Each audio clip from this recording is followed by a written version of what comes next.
Hello to all of my students, my HS 103 students and my HS 358D students. This is Professor Donald Earl Collins. I'm contacting you in a separate video from the normal weekly videos to talk to you more about the upcoming individual and group freestyle assignment that is the main focus of the second half of the semester assignment-wise. I have it in the syllabus. I have in fairly large detail, basically about a half a page, three-quarters of a page, about what exactly I'm expecting you to do. You are either as an individual or a group to create an assignment on the basis of a historical artifact. Either one of two things, something that relates to an artifact from that's contemporary, say it's 2022, and you want to relate, I don't know, let me think, the development of voter suppression tactics in 2022, like an original document that deals with voter suppression from this year, to the suppression of votes, say 100 years ago, regarding immigrants and African Americans and other groups, right? And do a comparison. That would be one way of doing it. A historical artifact can also be just from the time period we're talking about.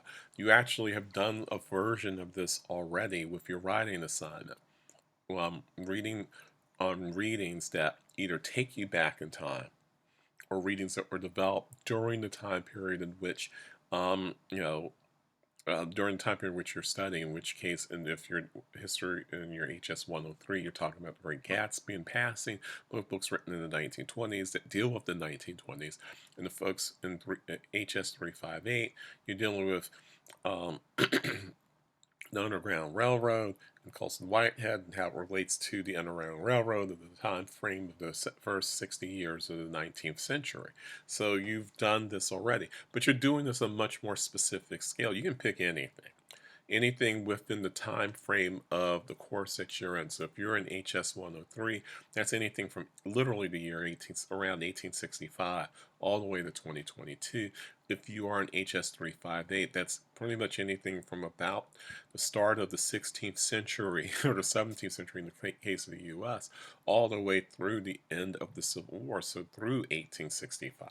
So it could be anything. It could be the Emancipation Proclamation. It could be stanza 3 of the Star Spangled Banner. It could be Neutrality Acts of 1935, 1937, and 1939. It could be, excuse me, another novel. It could be Phyllis Wheatley's poems and how the poetry does and doesn't deal with issues around racism, slavery, freedom, equality, and where do you think Phyllis Wheatley stands within all of that, right? So you're picking a historical artifact of some sort, and you're doing some sort of creative analysis around it. You can do a reinterpretation.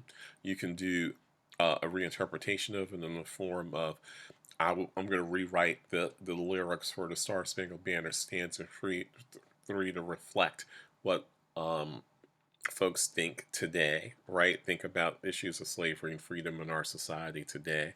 You can write it in the form of poetry, you can write it in the form of prose, you can write it in the form of rap lyrics, as long as you're doing something that has a creative component to it. Um, you can practice singing that even if you wanted to do that as a group. You could reenact, um, you could reenact a chapter from Derek Bell's "And We Are Not Saved" that deals with the debate around slavery during the Constitutional Convention of 1787 and make it a 10-minute act or a 10-minute scene that would be in an act somewhere, something along the lines of Hamilton, right? You can do a lot of things. I've done this freestyle assignment before with students. I've usually left the option open for people to write a paper. Some people end up writing the papers. And I would say some people end up writing paper, but what most people end up doing is they end up doing a PowerPoint presentation, just breaking down and doing some counterintuitive analysis of a particular artifact or a particular document or a particular song or a poetry or what have you, right? That's what folks usually end up doing with this kind of assignment. But I want it to be as expansive as possible, and I want it to be as creative as possible. And it's wide open in terms of what you get to pick.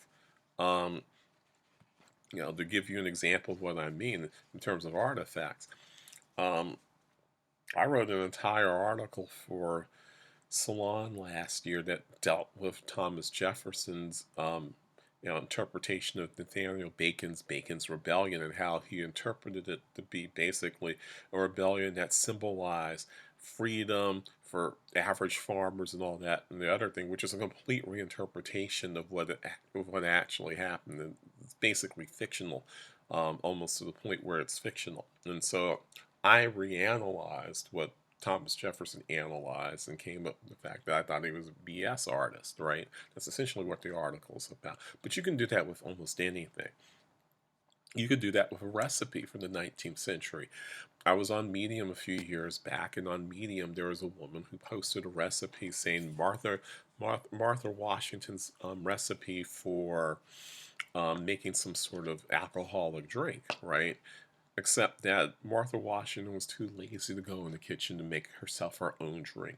The drink probably wasn't made by her. The recipe probably isn't even from her. The recipe's probably from an enslaved African or black person who worked the kitchen and knew how to mix liquor and mix different liquors and came up with something, a concoction that she liked.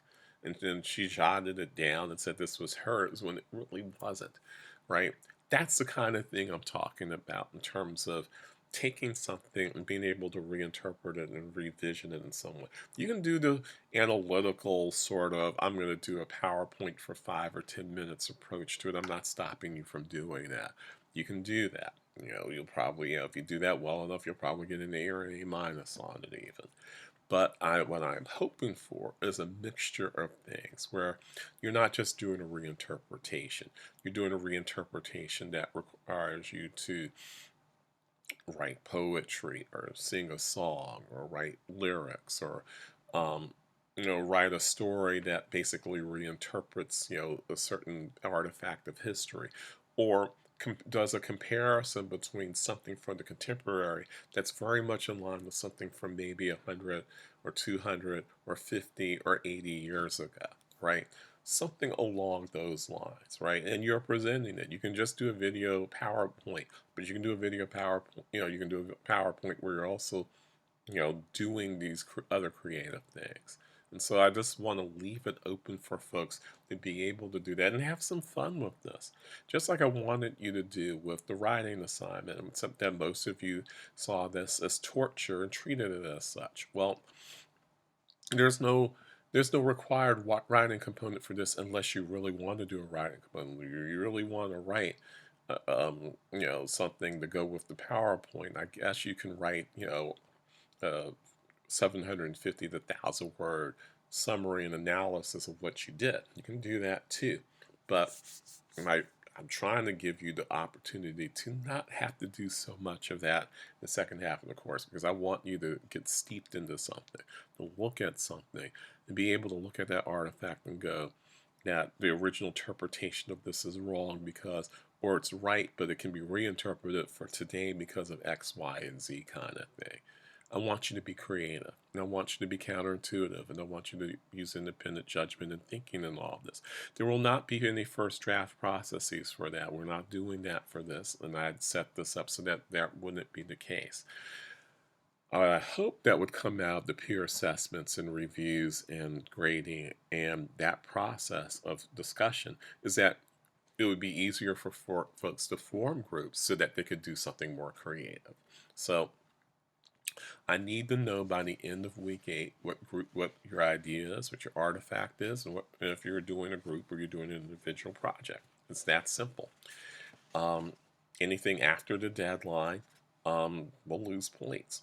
It's that simple too, right? I'm not playing around anymore. Apparently, giving you a soft deadline in the middle of a project that's worth 45% of your grade was too much freedom for about a third of the class overall to handle. So no, it's not happening. So that's not happening this time. So You have basically from October 31st until December the 4th to finish your project, to figure out how to drill down, be more specific, be creative, create something of a presentation that the rest of the class can watch and give feedback to. And for those of you who want to do the presentation in person, you can. Hopefully, we'll be open and be able to do in person on December the 6th and December the 8th, which will be our last two class meetings in all sections of my courses. There will be no final exam. So this is your other 45%, and I hope that that you take to this with far less resistance than you took to the writing assignment.